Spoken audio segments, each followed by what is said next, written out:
हमारी है तो हमें पहुंचना पड़ेगा। लेकिन क्या लगता है कि यही अगर दिल्ली में होता तो क्या वहां नहीं जाना चाहिए था, क्या वहां पहल नहीं करनी चाहिए थी? सीता सोरेन को तवज्जो भी इस आंदोलन में नहीं मिलती हुई नजर आई। बिल्कुल। और देखिए दो बातें हैं। एक बात तो ये कि आंदोलन कोई भी हो, सरकार को उसको देश का भविष्य है उसका बेहतर कैसे हो पाए, ये मैंने पहले भी कहा कि पक्ष और विपक्ष दोनों को मिलकर तय करना चाहिए। राहुल गांधी ने अगर इस तरह फोन पर बात की है तो ये बेहतर बात कही जा सकती है। सीजेपी को लेकर क्या कहना है? केंद्र सरकार जितनी सुस्त नजर आई उतनी सुस्त झारखंड सरकार नजर नहीं आ रही। झारखंड में भी दिल्ली की तरह एक बड़ा प्रदर्शन जारी है। छात्रों की वही मांग कि जिस तरह से गड़बड़ी एग्जाम में होती है और जिस तरह से पेपर लीक हो जाते हैं, इसके चलते कई स्टूडेंट का जो भविष्य है वो अंधकार में पहुंच जाता है, मेहनत बर्बाद जाती है, आत्महत्या करने के लिए मजबूर हो जाते हैं।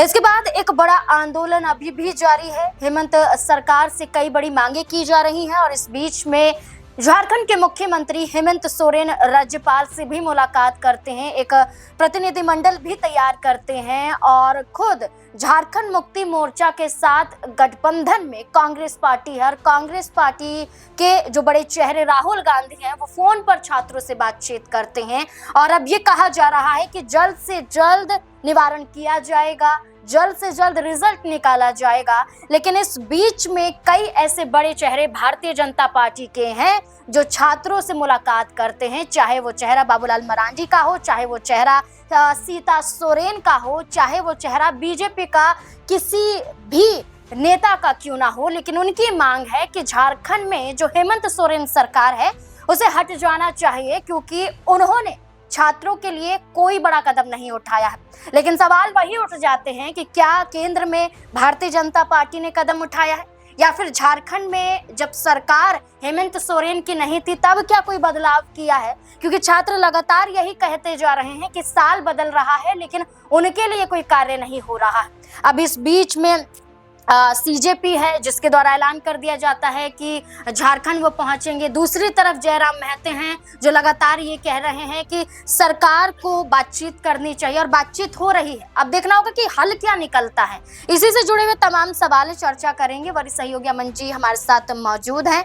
सर, सबसे पहला और बड़ा सवाल यही बन जाता है कि क्या झारखंड सरकार द्वारा कदम उठाए गए हैं और क्या जो छात्रों का आंदोलन है और जिस तरह से वो मांगे कर रहे हैं, क्या लगता है कि उनकी मांगों को सुना जाएगा और क्या सरकार का जो रवैया है वो केंद्र सरकार से बिल्कुल अलग नजर आ रहा है? देखिए जाहिर बात है क्योंकि छात्रों की मांगे हैं, लगातार जेपीएससी को लेकर बात कर रहे हैं, जेएसएससी का जो मामला उसको लेकर बात कर रहे हैं और ये कहते हुए नजर आ रहे हैं कि भाई जो परीक्षाएं होती हैं उसमें कम से कम पारदर्शिता होनी चाहिए, कहीं कोई गड़बड़ी की संभावना ना हो, नए सिरे से तमाम चीजों को देखा जाना चाहिए। और एक तरीके से ये कहना चाह रहे हैं कि जो सिलसिलेवार तरीके से परीक्षाओं में गड़बड़ियां पाई जा रही है उस पे अंकुश लगना चाहिए, जिम्मेदार लोगों को जो है पद सौंपने चाहिए। इस तरह की तमाम सारी बातें यहाँ पर जो छात्र हैं वो करते हुए दिखाई पड़ रहे हैं, क्योंकि छात्र ये कहते हैं कि भाई देखिए एक लंबा प्रोसेस होता है तैयारी का और बच्चे जब एग्जाम देते हैं उसका पता चलता है गड़बड़ी हो गई, पेपर लीक हो गया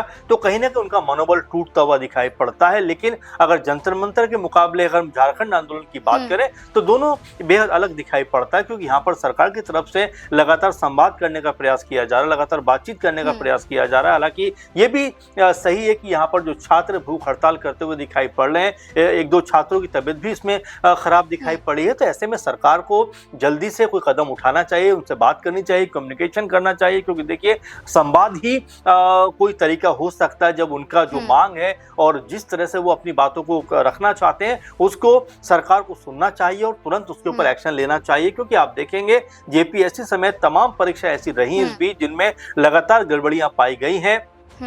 अब पद पर अगर हेमंत सोरेन मुख्यमंत्री के तौर पर हैं तो उनकी जवाबदेही जिम्मेदारी दोनों बन जाती है कि इन परीक्षाओं में कहीं भी कोई गड़बड़ी हो रही है या किसी भी लेवल पर कोई धांधलेबाजी हुई है उस पर तुरंत कैसे अंकुश लगाया जाए, इसको लेकर पहल करनी चाहिए। क्योंकि ये छोटा मुद्दा नहीं है, बड़ा मुद्दा है। क्योंकि जंतर मंतर पर जब छात्रों ने आंदोलन किया था तो शिक्षा मंत्री धर्मेंद्र प्रधान को आखिरकार अपने पद से इस्तीफा देना पड़ा था। तो यही मांग यहाँ पर ये छात्र करते हुए दिखाई पड़ रहे हैं। ऐसे में अगर जल्दी इनकी मांग को नहीं सुना गया तो सरकार कहीं के ऊपर कहीं ना कहीं बड़ा दबाव बनाते हुए दिखाई पड़ेंगे। अब ऐसे में देखना होगा कि हेमंत सोरेन कब तक एक बेहतर कम्युनिकेशन करते हुए दिखाई पड़ते हैं, कब तक एक बेहतर संवाद करते हुए दिखाई देते हैं और कब तक इन छात्रों की मांगे मानते हुए दिखाई देते हैं। बिल्कुल, क्योंकि यहाँ 10 से 12 दिन से ज्यादा का समय यहाँ पर हो चुका है और इस बीच में ये कहा जा रहा है कि जब केंद्र में ये प्रोटेस्ट हो रहा था, यानी कि दिल्ली में जो प्रोटेस्ट हो रहा था, इस बीच में विपक्ष के कई बड़े दलों का समर्थन मिला था, लेकिन वहीं दूसरी तरफ झारखंड में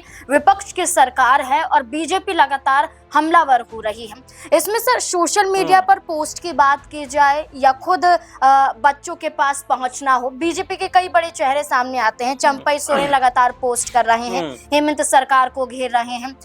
वहीं बात की जाए आजसू की तो वो लगातार सरकार को घेर रही है और बीजेपी से बाबूलाल मरांडी खुद मुलाकात छात्रों से करने जाते हैं, सीता सोरेन भी मुलाकात करती हैं, लेकिन वो प्रभाव बीजेपी का नहीं दिखाई दिया जा रहा है। ये माना जा रहा है कि बीजेपी सिर्फ राजनीतिक रोटियां सेकने के लिए पहुंच रहे हैं क्योंकि उन्हें मालूम है कि अब बारी हमारी है तो हमें पहुंचना पड़ेगा। लेकिन क्या लगता है कि यही अगर दिल्ली में होता तो क्या वहां नहीं जाना चाहिए था, क्या वहां पहल नहीं करनी चाहिए थी? सीता सोरेन को तवज्जो भी इस आंदोलन में नहीं मिलती हुई नजर आई। बिल्कुल, और देखिए दो बातें हैं। एक बात तो ये कि आंदोलन कोई भी हो, सरकार को उसको सुनना चाहिए, कोई भी बात हो, कोई भी जो मांग हो, उसके सरकार को जरूर उसके ऊपर अपना ध्यान लगाना चाहिए, कोई संवाद का जरिया डेवलप करना चाहिए। लेकिन जैसे जंतर मंतर पे हमने देखा कि लगातार वहाँ पे छात्र हम जो है प्रदर्शन करते रहे, आंदोलन करते रहे, लेकिन सरकार ने नहीं सुना।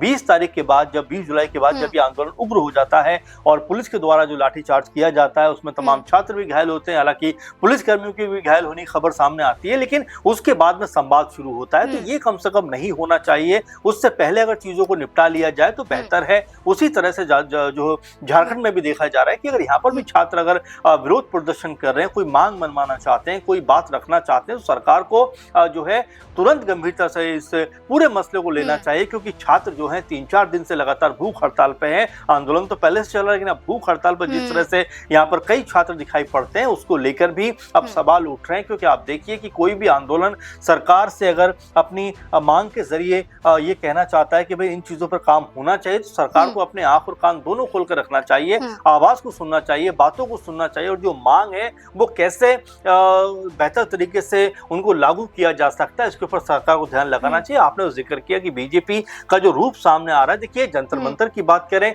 या झारखंड में जिस तरह से रांची के अंदर प्रोटेस्ट चल रहा है उसकी बात करें, देखिए दोनों जगह पर जो विपक्षी खेमे होते हैं वो अपने अपने हिसाब से चीजों को तय करते हैं। अगर सत्ता पक्ष यहाँ पर केंद्र में दिखाई पड़ता है तो यहाँ पर कोई बीजेपी का नेता दिखाई नहीं पड़ता। वहीं झारखंड की बात करें, विपक्ष में है तो वहां पर बाबूलाल मरांडी भी आते हैं, सीता सोरेन भी आती हैं, और भी तमाम जो नेताओं के बीजेपी के जो बयान निकलकर सामने आते हैं। तो ये सिर्फ मौका देखकर राजनीति नहीं होनी चाहिए, बल्कि जो जेन्युइन मुद्दे हैं उसके ऊपर सत्ता पक्ष और विपक्ष दोनों को मिलकर बैठ के बात करना चाहिए। क्योंकि देखिए देश के भविष्य का सवाल है। अब ये सिर्फ मामला हेमंत सोरेन सरकार का नहीं है। अगर हम 13-14 जो जेपीएससी के एग्जाम हो चुके हैं उसमें क्या पूरे समय तक हेमंत सोरेन सरकार रही है? नहीं, ऐसा नहीं। उससे पहले बीजेपी सरकार रही है, यानी मिला जुला कर सरकार रही है। लेकिन उसके बावजूद भी अगर इसमें कोई हल नहीं निकल पा रहा है तो सरकार का ये दायित्व बनता है कि पक्ष और विपक्ष दोनों बैठें और तय करें कुछ चीजें, ताकि छात्रों को एक हिम्मत मिले। क्योंकि जब पेपर लीक हो जाता है तो छात्र वही कहते हुए नजर आ रहे हैं कि उनकी हिम्मत कहने की दिखाई पड़ेगी। बिल्कुल, अब यही देखना होगा कि क्या दिन आगे बढ़ेंगे या फिर सरकार द्वारा ऐसा कदम उठाया जाएगा कि छात्रों का